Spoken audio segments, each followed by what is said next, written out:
പ്രധാനമന്ത്രിയെയും ഭക്ഷ്യമന്ത്രി രാംവിലാസ് പാസ്വാനെയാണ് കണ്ടത്. കാലത്താണ് പ്രധാനമന്ത്രിയെ കണ്ടത്. ഏറ്റവും പ്രധാനം നമ്മുടെ സംസ്ഥാനത്തെ റേഷനുമായി ബന്ധപ്പെട്ട കാര്യമാണ്. റേഷൻ വിഹിതം പുനഃസ്ഥാപിച്ച് കിട്ടാനുള്ള ചർച്ചകളാണ് പ്രധാനമന്ത്രിയുമായി നടന്നത്. നമ്മുടെ സംസ്ഥാനത്തിൻ്റെ നില പരിശോധിച്ചാൽ റേഷൻ വിഹിതം വലിയ തോതിൽ വെട്ടിക്കുറക്കുന്ന അവസ്ഥയാണ് വന്നിട്ടുള്ളത്. വെട്ടിക്കുറച്ച റേഷൻ വിഹിതം പുനഃസ്ഥാപിക്കണമെന്ന ആവശ്യമാണ് പ്രധാനമന്ത്രിയുടെ മുന്നിൽ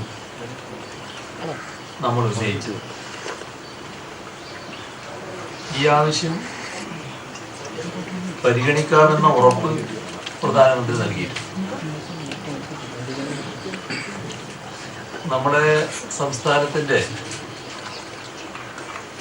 സവിശേഷമായ റേഷൻ പ്രശ്നങ്ങൾ അദ്ദേഹത്തിന് മുന്നിൽ വിവരിച്ചപ്പോൾ അതെല്ലാം ശ്രദ്ധാപൂർവം കേൾക്കുന്ന നില തന്നെയാണ് സ്വീകരിച്ചത്. ഏകദേശം 20 മിനിറ്റോളം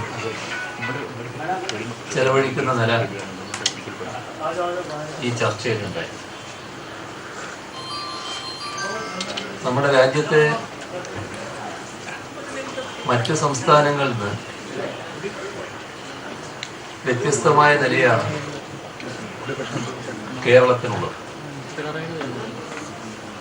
കാരണം നമ്മുടെ സംസ്ഥാനത്ത് ആവശ്യമായ ഭക്ഷ്യധാന്യം നമുക്ക് ഉൽപ്പാദിപ്പിക്കാൻ കഴിയുന്നില്ല. നമ്മൾ നല്ല തോതിൽ നാണ്യവിളകളാണ് ഉൽപ്പാദിപ്പിക്കുന്നത്. ഭക്ഷ്യധാന്യം പരിശോധിച്ചാൽ ആവശ്യത്തിൻ്റെ ഒരു 15% മാത്രമേ നമുക്ക് ഉൽപ്പാദിപ്പിക്കാൻ കഴിയുന്നുള്ളൂ എന്നതാണ്. ഈ നാണ്യവിള യഥാർത്ഥത്തിൽ രാജ്യത്തിന് വിദേശ നാണ്യം നേടിത്തരാൻ ഉപകരിക്കുന്ന ഒന്നുമാണ്. ഇതിനു പകരമായിട്ടാണ് കേന്ദ്രം നമുക്ക് ഭക്ഷ്യധാന്യ വിഹിതം അനുവദിച്ചത്. കേന്ദ്രത്തിൻ്റെ സഹായത്തോടെയാണ്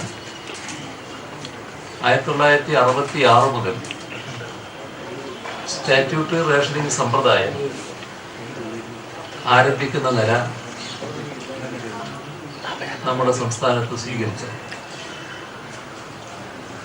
എന്നാൽ പിന്നീട് ചില മാറ്റങ്ങൾ ഈ കാര്യത്തിൽ വന്നു.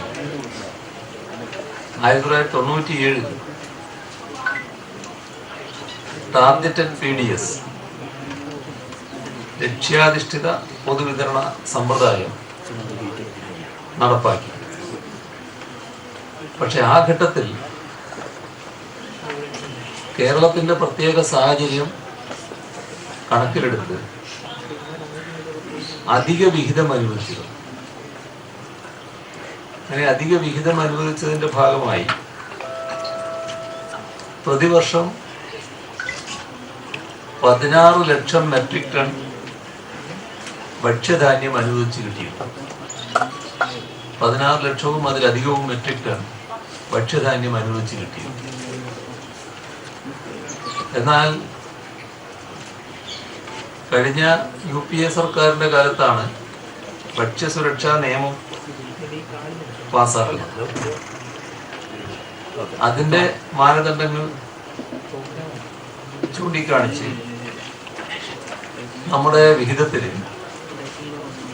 2 ലക്ഷം മെട്രിക് ടണ്ണിൻ്റെ കുറവാണ് ഇപ്പോൾ വരുത്തിയിട്ടുള്ളത്. അതായത് നേരത്തെ 16,16.20 16,20,000 ടണ്ണുമൊക്കെ മെട്രിക് ടണ്ണുമൊക്കെ കിട്ടിയ സ്ഥാനത്ത് ഇപ്പോൾ ലഭിക്കുന്നത് 14,25,000 മെട്രിക് ടൺ മാത്രമാണ്. അപ്പോൾ കൃത്യമായി തന്നെ 2 ലക്ഷം മെട്രിക് ടണ്ണിൻ്റെ കുറവ് വന്നു. പൊതുവിതരണ രംഗം ശക്തിപ്പെടുത്തണമെന്ന് പൊതുവെ എല്ലാവരും പറയാറുണ്ട്. നേരത്തെയുള്ള നിലയെടുത്താൽ പൊതുവിതരണ രംഗം ശക്തമായ കേരളത്തെയാണ് എല്ലാവരും മാതൃകയായി ചൂണ്ടിക്കാണിക്കാറുള്ളത്. ഈ കാര്യം പ്രധാനമന്ത്രിക്കും അറിയാവുന്ന കാര്യം. അപ്പോൾ കേന്ദ്രത്തിന് ആകെ പറയാനുള്ളത് ഭക്ഷ്യസുരക്ഷാ ആക്ടിൻ്റെ മാനദണ്ഡം അനുസരിച്ച് ഇത്രയും പറ്റും. അപ്പോൾ ആ തടസ്സങ്ങളാണ് കേന്ദ്രം ചൂണ്ടിക്കാണിക്കുന്നത്. അപ്പോൾ ഒരു കാര്യം, നിയമം ജനങ്ങൾക്ക് വേണ്ടിയുള്ളതാണ്. അപ്പോൾ നിയമപ്രകാരം എവിടെയെങ്കിലും കൃത്യമായ കാര്യങ്ങൾ നടപ്പാക്കുന്നതിന് തടസ്സം അനുഭവപ്പെടുന്നുണ്ടെങ്കിൽ സ്വാഭാവികമായും അത് പരിഹരിക്കാനുള്ള നടപടിയാണ് ഉണ്ടാകേണ്ടത്. അതുകൊണ്ട് തന്നെ ആ കാര്യം ചൂണ്ടിക്കാണിക്കുകയും പ്രധാനമന്ത്രി നേരിട്ട് താല്പര്യമെടുത്ത് ഇക്കാര്യത്തിൽ ഇടപെട്ട് സംസ്ഥാനത്തിൻ്റെ ഭക്ഷ്യപ്രശ്നം പരിഹരിക്കുന്നതിന് തീരുമാനമുണ്ടാക്കണമെന്നാണ് അദ്ദേഹത്തോട് അഭ്യർത്ഥിച്ചത്. ഒരു നിരാശാജനകമായ പ്രതികരണമല്ല അദ്ദേഹത്തിൽ നിന്ന് ഉണ്ടായത്. അനുകൂല പ്രതികരണം ഉണ്ടായത് നമുക്ക് പ്രതീക്ഷ നൽകുന്നുണ്ട്. നിങ്ങൾക്കെല്ലാം അറിയാവുന്നതുപോലെ 3 വർഷത്തെ ഔദ്യോഗിക ഭക്ഷ്യധാന്യ വിഹിതത്തിൻ്റെ ഉപയോഗ ശരാശരിയാണ് കോട്ടയായി സംസ്ഥാനത്തിന് നിശ്ചയിച്ചത്. എന്നാൽ നേരത്തെ ചൂണ്ടിക്കാണിച്ചതുപോലെ കേരളത്തിന് ലഭിച്ചുകൊണ്ടിരുന്ന അധിക വിഹിതമുണ്ട്, അഡീഷണൽ ലൊക്കേഷൻ. ആ കാര്യം ഈ ഔദ്യോഗിക വിഹിതത്തിൽ കാണാൻ കഴിയും. അപ്പം അത് ഉൾപ്പെടുത്താതെയാണ് കണക്കെടുത്തത്. അപ്പം അതുകൊണ്ട് ഇന്നത്തെ ഭക്ഷ്യധാന്യ വിഹിതം നിശ്ചയിക്കുന്ന കണക്ക് തയ്യാറാക്കുമ്പോൾ ഒരു ഭാഗം ഒഴിഞ്ഞു പോയിട്ടുണ്ട്. കേരളത്തിന് ലഭിച്ച ഭക്ഷ്യധാന്യം ഒരു ഭാഗം ഒഴിഞ്ഞു പോയിട്ടുണ്ട്. ഇത് നീതീകരിക്കാൻ കഴിയുന്നതല്ല എന്ന വസ്തുത പ്രധാനമന്ത്രിയുടെ ശ്രദ്ധയിൽപ്പെടുത്തിയിട്ടുണ്ട്. ഇവിടെ നമ്മൾ ഓർക്കേണ്ട ഒരു കാര്യം, ഭക്ഷ്യസുരക്ഷാ നിയമം നേരത്തെ നടപ്പായി അന്ന് കേരളത്തിൽ നിലനിൽക്കുന്ന പ്രത്യേക സാഹചര്യം ശരിയായ രൂപത്തിൽ അന്നത്തെ സർക്കാരിന് അന്നത്തെ കേന്ദ്ര ഗവൺമെന്റിന് മുന്നിൽ അവതരിപ്പിക്കാൻ കഴിഞ്ഞിരുന്നില്ല. കേരളീയനായ ഒരു മന്ത്രി തന്നെയായിരുന്നു ഈ നിയമം പൈലറ്റ് ചെയ്തത്. അപ്പോൾ കേരളത്തിൻ്റെ യഥാർത്ഥ പ്രശ്നങ്ങൾ അന്ന് അധികാരത്തിലുണ്ടായിരുന്ന UDF ഗവൺമെന്റ്, സംസ്ഥാനത്ത് അധികാരത്തിൽ, കേന്ദ്രത്തിൽ UPA ഗവൺമെന്റ്. അപ്പോൾ കേന്ദ്ര ഗവൺമെന്റിന് മുന്നിൽ ശരിയായ രൂപത്തിൽ അവതരിപ്പിക്കാൻ കഴിഞ്ഞിരുന്നില്ല. നിയമം പാസ്സായി. നിയമം പാസ്സാകുന്ന ഘട്ടത്തിൽ കേരളത്തിൻ്റെ പ്രശ്നം പാർലമെന്റ് അംഗങ്ങൾ ഉന്നയിച്ചിരുന്നു. ഇടതുപക്ഷം നിരവധി ഭേദഗതികൾ ഉന്നയിച്ചു. ഒരു ഭേദഗതിയും അംഗീകരിക്കാൻ ഉന്നയിച്ച സംസ്ഥാന താല്പര്യം വെച്ചുകൊണ്ട് ഉന്നയിച്ച ഒരു ഭേദഗതിയും അംഗീകരിക്കാൻ അന്ന് ഗവൺമെന്റ് സന്നദ്ധവുമായിരുന്നു. നിയമം പാസ്സായി. നിയമം പാസ്സായ ഘട്ടത്തിൽ വേണ്ടത് നിയമം നടപ്പിലാക്കാനുള്ള നടപടികൾ സ്വീകരിക്കലാണ്. പെട്ടെന്നൊരു ദിവസം നടപ്പാക്കാൻ കഴിയുന്നതല്ല. പക്ഷേ നിയമം നടപ്പാക്കാനുള്ള ഒരു നടപടിയും സ്വീകരിച്ചില്ല. ഓരോ ഘട്ടത്തിലും നടപ്പാക്കാനുള്ളതിന് അവധി നീട്ടിവാങ്ങി. അങ്ങനെ ഓരോ ഘട്ടത്തിലും അവധി നീട്ടി അവസാനം ഇതിനിടക്ക് കേന്ദ്രത്തിൽ ഭരണമാറ്റം വന്നു. അപ്പോഴും സംസ്ഥാനം അവധി നീട്ടിവാങ്ങി. അവസാനം കേന്ദ്ര ഗവൺമെന്റ് പറഞ്ഞു, ഇനി നിങ്ങൾക്ക് അവധി നീട്ടിത്തരില്ല, എല്ലാവരുടെയും ഇത് നടപ്പായി കഴിഞ്ഞു, ഇനി ഇങ്ങോട്ട് വരുന്നത്. ആ സന്ദർഭത്തിലാണ് നിയമസഭാ തെരഞ്ഞെടുപ്പ് വന്നത്. നിയമസഭാ തെരഞ്ഞെടുപ്പ് കഴിഞ്ഞ് പുതിയ ഗവൺമെന്റ് അധികാരത്തിൽ വന്നു. നടപ്പാക്കാനുള്ളൊരു നടപടിയും ഈ നിയമം നടപ്പാക്കാനൊരു നടപടിയും അവിടെ ആരംഭിച്ചിട്ടില്ല. അപ്പോൾ സ്വാഭാവികമായും അവധി നീട്ടിത്തരണമെന്ന് ആവശ്യപ്പെട്ടു. അപ്പോൾ എല്ലാ അവധിയും കഴിഞ്ഞതാണ്. നിങ്ങൾക്ക് സംസ്ഥാനത്തിന്റെ കാര്യമാണല്ലോ, സംസ്ഥാനത്തെ ഭരണമാറ്റമൊന്നും കേന്ദ്രം ശ്രദ്ധിക്കേണ്ട കാര്യമില്ല. സംസ്ഥാനത്തിന് ഇതേവരെ അവധി നീട്ടിത്തന്നു കഴിഞ്ഞു, ഇനി നിങ്ങൾക്ക് അവധി നീട്ടിത്തരാൻ പറ്റില്ല, ഇത് ഇപ്പൊ നടപ്പാക്കും. ഇപ്പൊ നടപ്പാക്കാനൊന്നും ആയിട്ടില്ല. അപ്പോഴാണ് ഭക്ഷ്യധാന്യ വിഹിതം ഇനി നിങ്ങൾക്കില്ല എന്ന കടുത്ത നിലപാടിലേക്ക് കേന്ദ്രം നീങ്ങിയത്. അപ്പോൾ നടപ്പാക്കാനുള്ള നടപടികൾ ആരംഭിക്കുന്നു. വസ്തുതകൾ കേന്ദ്രത്തിന് മുന്നിൽ അവതരിപ്പിച്ചു. നടപ്പാക്കാനുള്ള നടപടികൾ ആരംഭിക്കുകയാണ്. അങ്ങനെയുള്ള ഉറപ്പുകളുടെ അടിസ്ഥാനത്തിലാണ് പിന്നീട് ഭക്ഷ്യധാന്യം വിഹിതം അനുവദിക്കുന്ന നില ഉണ്ടായത്. ഇപ്പോ ഈ നിയമം നടപ്പാക്കാനുള്ള ദ്രുതഗതിയിലുള്ള പ്രവർത്തനമാണ് സംസ്ഥാനത്ത് നടന്നുകൊണ്ടിരിക്കുന്നത്. അത് പ്രധാനമന്ത്രിയെ ബോധ്യപ്പെടുത്തിയിട്ടുമുണ്ട്. പ്രധാനമന്ത്രിയെ കണ്ടതിനു പുറമെ ഭക്ഷ്യമന്ത്രി രാംവിലാസ് പാസ്വാനെയും ഞങ്ങൾ കാണുകയുണ്ട്.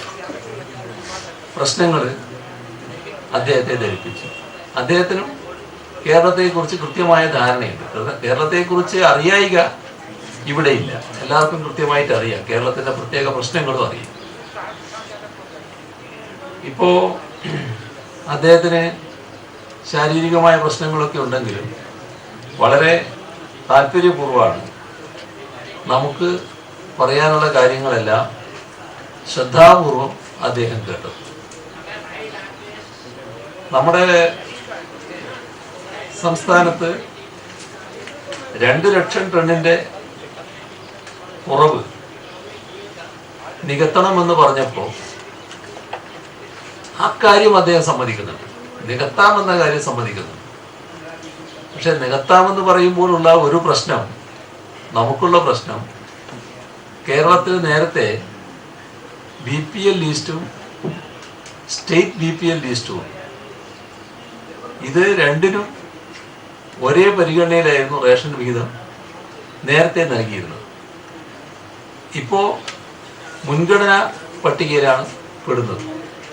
ഇപ്പോൾ മുൻഗണനാ പട്ടികയിൽ ഇതിൽ രണ്ടിലുമുള്ളൊരു ആളുകളെ നോക്കിയാൽ മുൻഗണനാ പട്ടികയിൽ പെടാത്ത ധാരാളം ആളുകൾ പുറത്തു കിടക്കുന്നുണ്ട്. അപ്പോൾ സംഭവിക്കുന്നത് നേരത്തെ ഒരേപോലെ റേഷൻ കിട്ടിയവർ അയൽക്കാരായിരിക്കും. ഒരു കുടുംബത്തിന് 5 കിലോ അരി വീതം ലഭിക്കുന്നു. അത് സൗജന്യമായിട്ടാണ്, നമ്മളതിന് പൈസ ഈടാക്കുന്നില്ല. 3 രൂപയാണ് ഇവിടെ നിശ്ചയിച്ചതെങ്കിലും പൈസ ഈടാക്കുന്നില്ല. പിന്നെ സ്റ്റേറ്റ് BPL പട്ടികയിൽ നേരത്തെ ഉണ്ടായിരുന്ന ബാക്കി ആളുകൾ, മുൻഗണനാ പട്ടികയിൽ പെടാത്തവർ, അവർക്ക് 2 കിലോ മാത്രമേ കൊടുക്കാൻ കഴിയൂ. അപ്പോൾ 2 കിലോ കൊടുക്കുമ്പോൾ അവരിൽ നിന്ന് 2 രൂപ വീതം ഈടാക്കുക. അപ്പോൾ സംഭവിക്കുന്ന എന്താ, നേരത്തെ ഒരേപോലെ കിട്ടിയവർ, ഒരേ ഗണത്തിൽപ്പെട്ടവർ, ഒരാൾക്ക് കിട്ടുന്നു മറ്റൊരാൾക്ക് കിട്ടുന്നില്ല. കിട്ടാത്തവരുടെ അതൃപ്തി വലിയ തോതിൽ വരികയാണ്. ഇത് വിലയുടെ പ്രശ്നം. പിന്നെ ഈ വിഹിതം അതിന് കുറവ് നികത്താമെന്ന് പറയുമ്പോൾ വിലയുടേതാണ് പ്രശ്നം. നമ്മുടെ വില 25 രൂപയിൽ കൂടുതൽ വരും ഇവർ തരുന്ന അരിയുടെ. 25-ൽ കൂടുതലെന്ന് പറഞ്ഞപ്പോൾ അതിനേക്കാളും കൂടുതൽ വരും എന്ന് ഭക്ഷ്യമന്ത്രി തന്നെ ഞങ്ങളോട് പറയുകയുണ്ടായി. അപ്പോൾ ആ വിലക്ക് അരി വാങ്ങിയിട്ട് ഈ പറയുന്ന നമ്മുടെ സൗജന്യ നിരക്കിൽ കൊടുക്കാൻ അത്രമാത്രം ധനശേഷിയുള്ള സംസ്ഥാനമല്ലല്ലോ കേരളം. ആ പ്രശ്നം ഞങ്ങൾ ശ്രദ്ധയിൽപ്പെടുത്തി. അപ്പോൾ അദ്ദേഹം ഭക്ഷ്യമന്ത്രി നിലപാടെടുത്തത് സംസ്ഥാന ഗവൺമെൻറ്റും കേന്ദ്ര ഭക്ഷ്യവകുപ്പും കൂടി ഈ കാര്യം സംയുക്തമായി ചർച്ച ചെയ്ത് ആവശ്യമായ നിലപാടെടുക്കുക. അതായത് ഒരു പോസിറ്റീവ് സമീപനമാണുള്ളത്. എന്താ നിലപാടെന്ന് പറഞ്ഞിട്ടില്ല, എന്നാലും നമുക്ക് ചർച്ച ചെയ്ത് തീരുമാനിക്കാം എന്ന് പറഞ്ഞ് വെച്ചിരിക്കുക. അതുപോലെ തന്നെ ഞങ്ങൾ ഉന്നയിച്ച മറ്റൊരു കാര്യം നമ്മുടെ ഇതര സംസ്ഥാന തൊഴിലാളികളുടെ പ്രശ്നം. അത് കേരളത്തിലൊരു പ്രശ്നമാണ്. 35 ലക്ഷത്തിലധികം ഇതര സംസ്ഥാന തൊഴിലാളികൾ കേരളത്തിലുണ്ട്. അവർക്ക് ഭക്ഷ്യധാന്യം കൊടുക്കുന്ന പ്രശ്നം ഉന്നയിച്ചപ്പോൾ അതിൽ സാധാരണ നിരക്കുള്ള കാശ് ഈടാക്കി തരാം എന്ന നിലപാടാണ് കേന്ദ്രത്തിനുള്ളത്. പക്ഷേ പ്രാദേശിക ലേലത്തിലൂടെ അതിൻ്റെ വിഷമം ചൂണ്ടിക്കാണിച്ചപ്പോൾ പ്രാദേശിക ലേലത്തിലൂടെ ഭക്ഷ്യധാന്യം എടുക്കുന്നതിന് സംവിധാനം ഉണ്ടാക്കാം എന്നും സമ്മതിച്ചിട്ടുണ്ട്. നമുക്ക് യഥാർത്ഥത്തിൽ തൃപ്തികരമായൊരു തീരുമാനമല്ല ഇത്. അത് ഇക്കാര്യത്തിൽ കൂടുതൽ ചെലവ് വരും എന്നുള്ളതാണ് അതിൽ കാണേണ്ടത്. അപ്പോൾ ഭക്ഷ്യസുരക്ഷാ പ്രശ്നത്തിൻ്റെ മാനദണ്ഡങ്ങളിൽ പെട്ടാൽ മാത്രമേ ഈ പറയുന്ന അനുകൂല നില ഉണ്ടാകാനിടയുള്ളൂ. അപ്പോൾ അതിലാ മാനദണ്ഡങ്ങളിലാണ് മാറ്റം വരേണ്ടത്. അപ്പോൾ ശാശ്വത പരിഹാരത്തിന് ഭക്ഷ്യസുരക്ഷാ നിയമത്തിൻ്റെ പരിധിയിൽ നമ്മൾ ആകെപ്പെടുന്ന നില വരേണ്ടതായിട്ടുണ്ട്. പിന്നെ അദ്ദേഹവുമായി മറ്റു ചില പ്രശ്നങ്ങൾ ചർച്ച ചെയ്തു. അത് അവിടെയുള്ള ചില ഗോഡൗൺ നിർമ്മാണം അതുപോലുള്ള കാര്യങ്ങളാണ്. അത് ഇനിയും ഗോഡൗണുകൾ നിർമ്മിക്കേണ്ട കാര്യം അദ്ദേഹം സമ്മതിച്ചിട്ടുണ്ട്. ആലപ്പുഴയിലും കണ്ണൂരും ഗോഡൗണുകൾ നിർമ്മിക്കേണ്ട കാര്യം സമ്മതിച്ചിട്ടുണ്ട്. അവിടെ ഒരു പ്രത്യേക പ്രശ്നം ഉണ്ട്. അത് FCI തൊഴിലാളികളുമായി ബന്ധപ്പെട്ട പ്രശ്നമാണ്. FCIയിലെ തൊഴിലാളികൾ ആണല്ലോ FCIക്ക് അകത്ത് നിന്ന് ഭക്ഷ്യധാന്യം എടുത്ത് ലോറിയിൽ കയറ്റേണ്ടത്. അത് അവിടുന്ന് ലോറിയിൽ കയറ്റുന്ന തൊഴിലാളികൾ ചിലര് ഒരു പ്രത്യേക സംഘടനയിൽപ്പെട്ടവരാണ്. ആ പ്രശ്നം കുറച്ചൊരു സംഘർഷ നിലയെ ഉണ്ടാക്കിയിരുന്നു കേരളത്തിൽ. കാരണം അവർ കയറ്റാൻ തയ്യാറില്ല. സാധാരണ കൂലിക്ക് പുറമെ മറ്റൊരു പണം അവർക്ക് കിട്ടണമെന്നായിരുന്നു അവരുടെ ആവശ്യം. അത് നേരത്തെ ഉണ്ടാക്കി വെച്ചൊരു സമ്പ്രദായത്തിൻ്റെ ഭാഗമായിരുന്നു. ആ പ്രശ്നം അദ്ദേഹത്തിൻ്റെ ശ്രദ്ധയിൽപ്പെടുത്തുകയുണ്ടായി. അപ്പോൾ പ്രത്യേക ടീമിനെ വെച്ചുകൊണ്ട് അത് പഠിക്കാം എന്ന് ഉറപ്പ് നൽകിയിട്ടുണ്ട്. പഞ്ചസാര BPL ആയാലും APL ആയാലും എല്ലാവർക്കും പഞ്ചസാര വേണമല്ലോ കേരളത്തിൽ. അപ്പോൾ പഞ്ചസാരയുടെ കാര്യത്തിൽ BPLകാർക്ക് മാത്രമാണ് ഇപ്പോൾ സബ്സിഡി ഉള്ളത്. മറ്റതിന് നല്ല വില കൊടുത്ത് വാങ്ങേണ്ടി വരും. അപ്പോൾ എല്ലാവർക്കും സബ്സിഡി ബാധകമാക്കണം എന്ന് പറയുകയുണ്ടായി. അത് പരിശോധിക്കാമെന്ന് അദ്ദേഹം പറഞ്ഞിട്ടുണ്ട്. ഇവിടെ കേന്ദ്ര ഇടപെടൽ അഭ്യർത്ഥിച്ചുകൊണ്ട് കഴിഞ്ഞ ഒക്ടോബർ 3-ന് നമ്മുടെ നിയമസഭ ഒരു പ്രത്യേക പ്രമേയം അംഗീകരിച്ചിരുന്നു. ഭക്ഷ്യസുരക്ഷാ നിയമത്തിൻ്റെ പരിധിയിൽ വന്ന ജനങ്ങളുടെ കണക്ക് പരിശോധിച്ചാൽ ദേശീയ ശരാശരി 67%. ദേശീയ ശരാശരി 67 കേരളത്തിൽ അത് 46%. 46% ഉള്ളൂ. ഇതാണ് യഥാർത്ഥ പ്രതിസന്ധിക്ക് ഇടയാക്കുന്ന കാര്യം. പിന്നൊരു പ്രശ്നം ഞങ്ങൾ പ്രധാനമന്ത്രിയുടെ അടുത്ത് ഉന്നയിച്ചത് എയിംസുമായി ബന്ധപ്പെട്ടതാണ്. എയിംസ് നേരത്തെ ഉന്നയിച്ചതാണ്.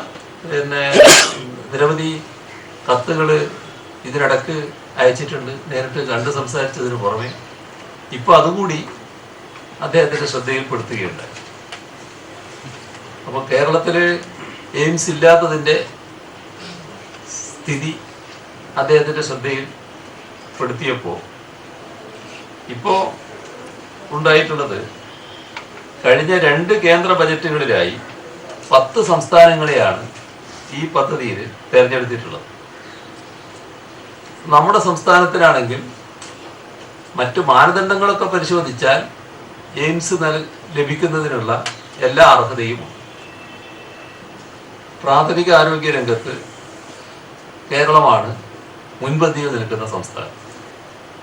അപ്പോൾ കേന്ദ്ര ആരോഗ്യമന്ത്രി തന്നെ നേരത്തെ ഉറപ്പ് നൽകിയിട്ടുണ്ട്, ഭാവിയിൽ കേരളത്തെ പരിഗണിക്കുമെന്ന്.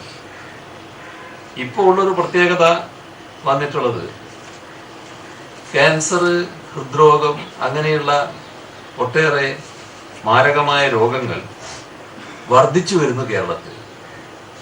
അപ്പോൾ ഇത്തരമൊരു സ്ഥാപനത്തിൻ്റെ ആവശ്യകത സാധാരണഗതിയിൽ ആർക്കും ബോധ്യമാകുന്ന ഒന്നാണ്. നമ്മളാണെങ്കിൽ ഇതിന് അനുയോജ്യമായ സ്ഥലവും നിർദ്ദേശിച്ചു കഴിഞ്ഞിട്ടുണ്ട്. അപ്പോൾ വരുന്ന കേന്ദ്ര ബജറ്റിൻ്റെ നിർദ്ദേശങ്ങളിൽ ഇതുകൂടി ഉൾപ്പെടണം. നേരത്തെ ആവശ്യപ്പെട്ടിട്ടുണ്ട്, ഒന്നുകൂടി ഇപ്പോൾ പ്രധാനമന്ത്രിയെ ഓർമ്മിപ്പിച്ചിട്ടുണ്ട്. പരിശോധിക്കാമെന്ന് പ്രധാനമന്ത്രി മറുപടിയും പറഞ്ഞിട്ടുണ്ട്.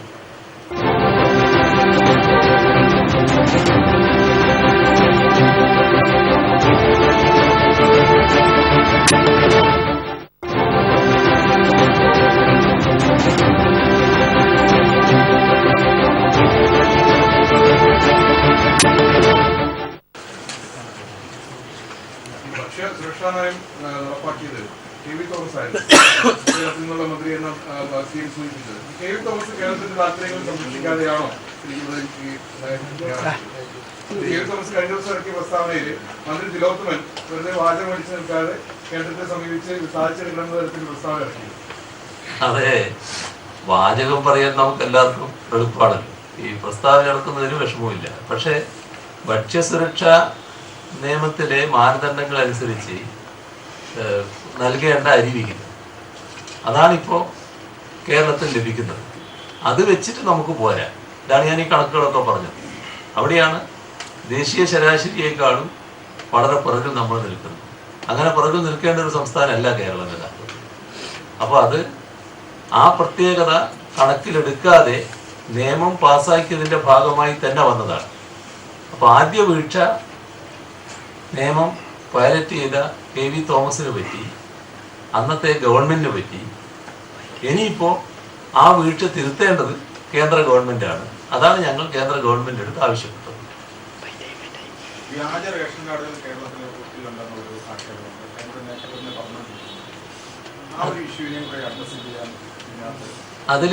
അതാണ് ഈ ഭക്ഷ്യ സുരക്ഷാ നിയമം നടപ്പാക്കാനുള്ള ഫലപ്രദമായ നടപടികൾ സ്വീകരിക്കേണ്ടതുണ്ട്. അപ്പോൾ അതിനുള്ള ഒട്ടേറെ സംവിധാനങ്ങൾ ഒരുക്കേണ്ടതായിട്ടുണ്ട്. അതിലൊന്ന് കാർഡുകൾ പുതുക്കൽ കൂടിയാണ്. അത് ശാസ്ത്രീയമായി നടപടികൾ സ്വീകരിച്ചു വരികയാണ്.